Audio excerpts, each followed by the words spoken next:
Old Henry wasn't far off. People raced every type of car they could get their hands on.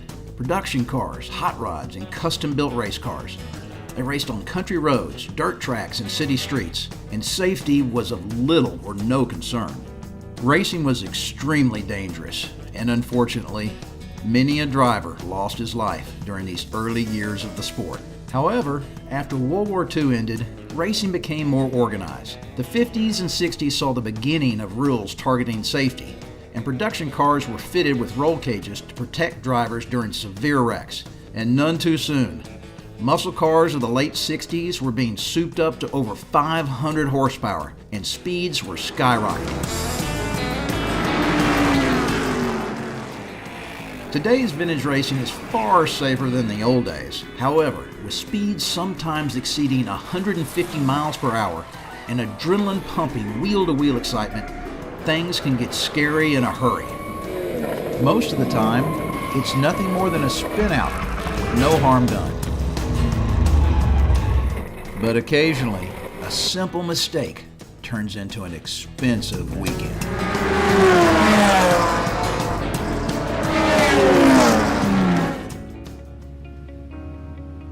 I'm Mark McKillier, and I've been vintage racing for over 12 years.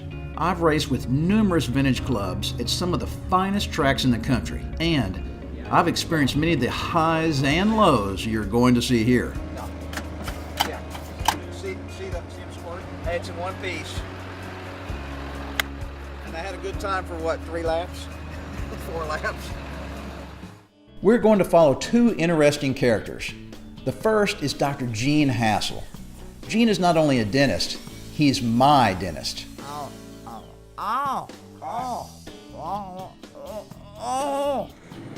Gene drives a beautiful 1968 Mustang he built from the ground up.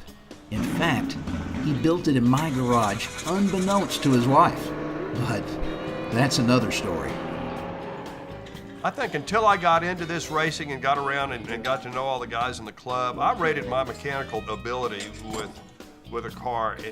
On a 1 to 10 scale, I'd put me up around an 8 or a 9. I thought I was really smart. 8 or 9, no, we're kind of in the 4 to 5 range. This is kind of average. Ouch. These cars are a beating. I've come to realize that I am a much better dentist than I am race car mechanic and race car driver. And I am never going to quit my day job. The second featured driver is Jim Cottle. Jim is a firefighter and the oldest of 4 brothers. Incredibly, all 4 brothers are firefighters and vintage racers. Jim is an accomplished mechanic and built his most recent race car, a gorgeous 1969 small block Corvette, about 3 years ago. A fast and serious competitor. Ever since I was a little kid, one of my earliest memories was going to the races with my dad. There were 2 dragsters doing a burnout, and they smoked the tires all the way down the racetrack. And I can remember to this day thinking, oh, I like this.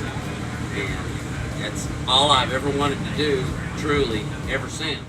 Only in a sport as unique as vintage racing do the casual racers get the same thrill and excitement as the most serious competitive drivers. But it's about far more than high-speed wheel-to-wheel excitement. It's about the love of old cars. Cars that bring back the nostalgia of a bygone era, of a time when cars had distinct personalities, ordinary people could work on them, and some even race them. Vintage racing truly is fast from the past.